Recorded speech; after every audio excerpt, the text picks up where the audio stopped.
The language of spirit is called clairs. I call them clairs. Other authors call them different things, but for me, I call them the clairs. It's the language of spirit.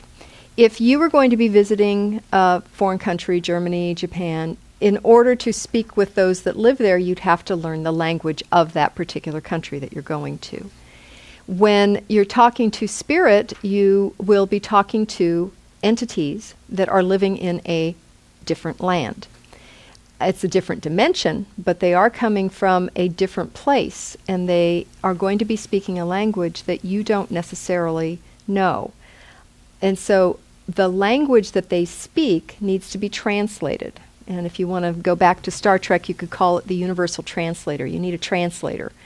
You can talk to them in your language, our language, whichever language you speak. They know our language. You don't need to worry about them translating. But we need to be able to translate for ourselves and for those that we might be doing a reading for. So the clairs is a way to describe this language that spirit is going to be speaking and how we're going to be translating it. If you take the analogy a bit further, the image a bit further, if you look at this as a language, there actually are many dialects to the language, and those dialects are described as the clairs. Clair is French for clear, and there are many clairs. Most people are familiar with clairvoyance. Clairvoyance is clear seeing. Voyance means seeing or vision.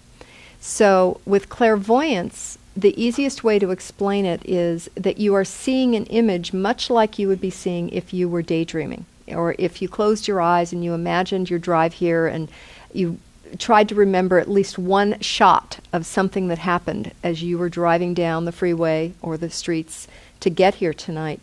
If you can visualize in your mind's eye what that looked like, eyes open or eyes closed, doesn't matter, that's what clairvoyance is like. It's like you're daydreaming, or you're just visualizing something in your mind's eye.